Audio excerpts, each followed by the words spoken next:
Hey Facebook, hey YouTube, hey MzeroA.com, Jason here. Hope you're really enjoying this series where we take you inside our new courses we just released inside the online ground school on MzeroA.com. This one we're highlighting thunderstorms. The aim says to fly 20 nautical miles around a thunderstorm. Okay, that's good, but what are the characteristics of a thunderstorm? What are the ingredients of a thunderstorm? What are the stages of a thunderstorm? What do I need to know for my knowledge test, for my check ride, and be in that safe real-world pilot? We're going to take you into a level of mastery of thunderstorms, and we're going to play the actual online ground school video just as we'll play inside the course. So let's go ahead, let's cut to that clip.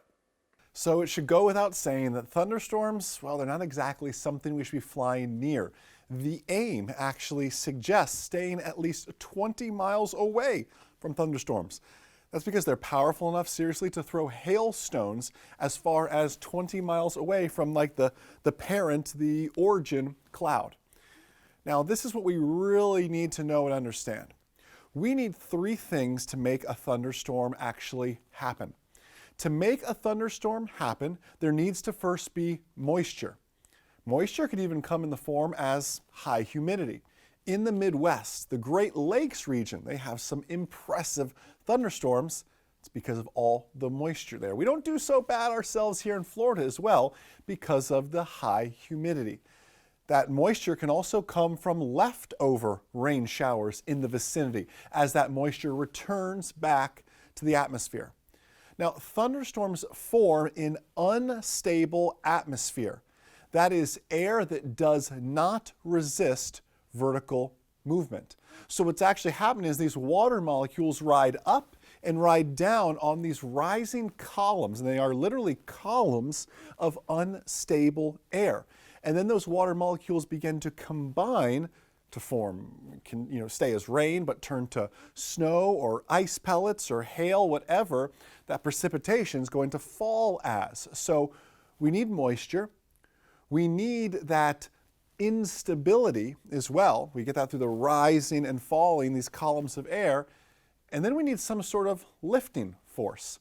Now, in many parts of the country, that lifting force is simply just the ground heating up all day. This is why you get what people call afternoon thunderstorms, or even in the early evening as well. In Florida, we call it all the time, especially like in July, June, August kind of time frame. We try to get all our flight lessons in before about 1, 2, and especially before 3 p.m. because we get what we call pop-up afternoon thunderstorms. These pop-up thunderstorms are actually caused by surface heating. The ground bakes all day, and that heat, again, eventually returns to the atmosphere.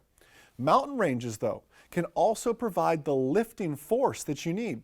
The Cascade Mountains in Oregon, Washington State as well, they're a good example. The thunderstorms form late in the day, and it's actually up against the foothills. Now, those are the three ingredients of a thunderstorm. There's also three stages of a thunderstorm. They are first the cumulus stage, the mature stage, and the dissipating stage. In the cumulus stage, the building stage really, this is comprised mostly of the updrafts. This is the building phase. This is where the clouds begin to get that towering appearance. Now remember this, please. You cannot outclimb a thunderstorm. Let me say that again. You cannot outclimb a thunderstorm. It is certainly just growing too fast. Don't even try it. There have been times I've been flying, and literally, if you stare at the clouds, you can literally see them growing and building. That is the cumulus stage, the building stage. The second stage is the mature stage. That is when precipitation begins to fall. And again, fall in any form, rain, snow, ice pellets, right? The moment precipitation begins to fall, that thunderstorm moves into the mature stage. The final stage is the dissipating stage. This is marked by really one or two things. You'll notice that sometimes we'll get that anvil shape at the top of the clouds, but more often than not, it's characterized by the storm beginning to rain itself out. Have you ever been caught in a storm and it's steady rain, then all of a sudden it feels like the sky just opened up. the rain increases twofold. The size of the drops increase as well. And then just like that, it's over. That's the dissipating stage. The storm is literally, the updrafts can no longer keep that moisture up there, and it rains itself out. Now, thunderstorms can also be created from frontal activity, such as a fast-moving cold front. This is where that cold front's kind of coming through, that unstable air rises up over the colder air, and it sort of uses it like a wedge or uses it like a ramp. That fast-moving cold front produces truly the most severe thunderstorms, and these are called squall lines. And they produce our tornadoes and straight-line winds that can be very, very destructive. A weather front is a boundary. It's a boundary separating two masses of air that have different densities. Now, these masses are named for the areas where they originate. If it's a continental air mass and it formed over land, a maritime air mass, you guessed it, formed over the ocean. These air masses are hundreds of miles in size and have uniform properties of temperature and moisture content, and the air masses are pushed along by fronts. There are four types of fronts: a warm front, a cold front, an occluded front, and a stationary front. A warm front is, well, it's a warm front. It's slightly warmer than the front it is overtaking. And seriously, it might just be a degree or two warmer, but that's all it takes to call it a warm front. A warm front is depicted on the weather charts with our red half circles, which kind of look like the sun in a way. If we're looking at a chart in color, they're red. Use that to remember the red half circle for a warm front. Now, a cold front is a mass of, again, slightly colder air than the air it is overtaking. It is depicted on charts as a blue triangle. Remember, it kind of looks like an icicle. That'll help you remember a cold front. Now, when a warm front encounters a cold front, the cold front acts like a wedge or a ramp and to that warm front. And with that warm, moist air, it's pushed aloft. And what happens? We have all the ingredients, right? We have the moisture. We have the instability caused by a temperature inversion. We have that cold front acting like a wedge. And we form a thunderstorm. That's how our squall lines all work. So as that cold front moves along and that warm, moist air is forced upward, cumulonimbus clouds are going to form. Inside those clouds, what is there? There's lightning. There's the byproduct of that. There's thunder.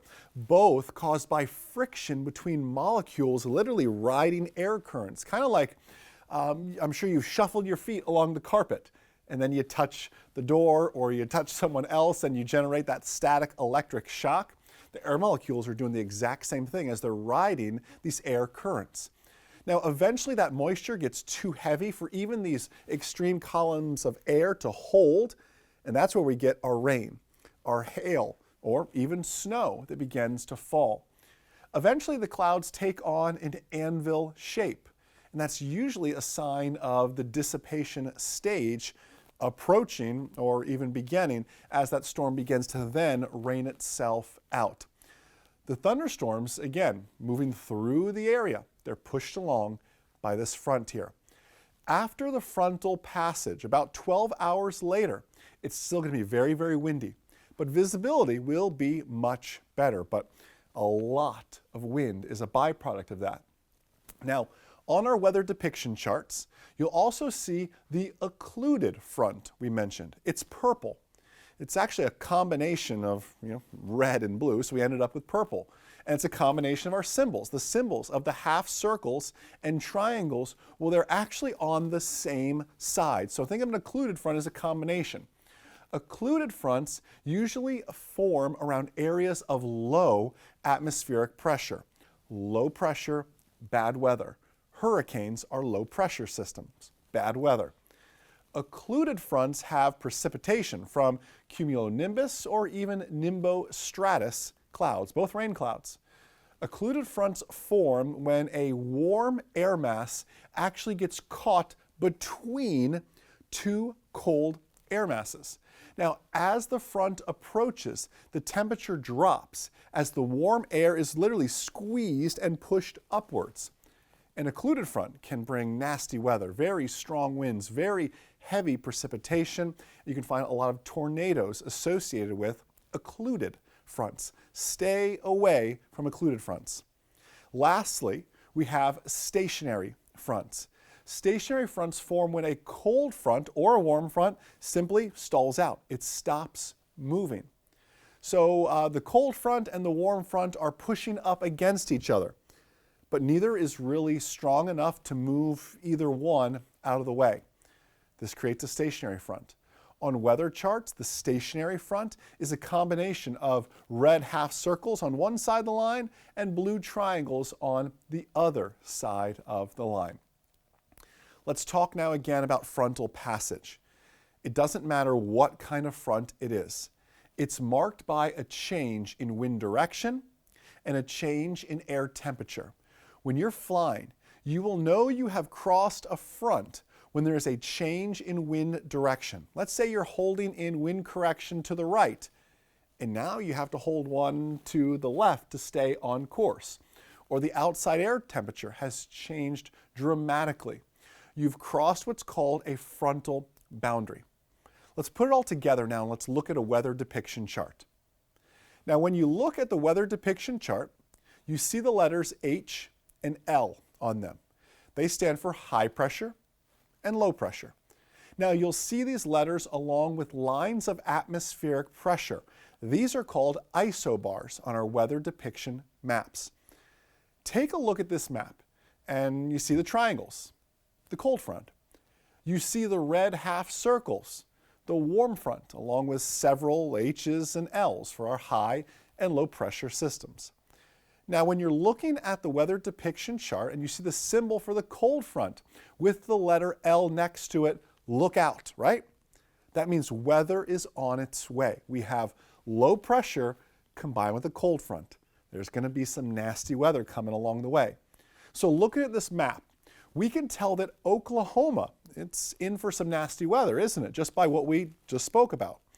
Remember, when the pressure is falling, the weather is getting worse. It is decreasing. A fast-moving cold front with low pressure brings squall lines and tornadoes. Now, a low-pressure system rotates to the left. That is counterclockwise. Again, a hurricane is a low-pressure system. A hurricane rotates counterclockwise to the left. So when you're on a flight, you're going to periodically set and update your altimeter setting on flight following if you're VFR, or certainly on an instrument flight plan, which we're studying for. Every time you check in, you're going to update your altimeter. If the pressure is dropping consistently, let's say you took off with 3000. Half an hour later, you check in, it's 29908. The pressure is dropping, which means weather is typically getting worse. Something I'm always doing is kind of noting where is the altimeter setting trending for this flight. Maybe it's stable, maybe it's slowly dropping, maybe it's rapidly dropping. So you can see this as you're flying. You're going to see the clouds start increasing, the ceiling starting to get lower if that altimeter setting continues to get lower because the pressure is getting lower. Let's make sure we've got everything here because we're covered a lot. Warm front is what? Red half circles. A warm front can bring lots of rain. A cold front looks like what on our weather depiction chart? It's blue triangles. A cold front, again, brings very nasty weather. A stationary front, that is triangles on one side, half circles on the other. A stationary front is common in stagnant air, and the visibility is usually poor. Inversion layers are also often common, and if it's associated with rain, that rain's going to hang out there a long time. An occluded front, well, that's when a warm air mass gets kind of squeezed and caught between two cold air masses. It produces nasty weather. Okay, so that's really our refresher on weather. I guarantee it's going to be a major part of your instrument knowledge test, and most certainly asked about it on the check ride. In our next lesson, we're going to take a look at another weather hazard, that is icing. So MzeroA Nation, what'd you think? Learning a lot more. Gosh, thunderstorms, we know there's something to be so respected. And we have to start to add that to our go and no-go decision-making skills as well, and realizing the different stages of a thunderstorm, what we're dealing with to help make those smart decisions. Hope you're loving this series that really previews the online ground school. If you're ready to check it out, head over to MzeroA.com just to learn more, become a member of an amazing, outstanding family who is really, this isn't just here's a course, good luck. This is a community full of mentorship. And we can't wait to be your mentors on this journey. So have a wonderful rest of your day. And most importantly, remember that a good pilot is always learning. Have a great day, everyone. We'll see you.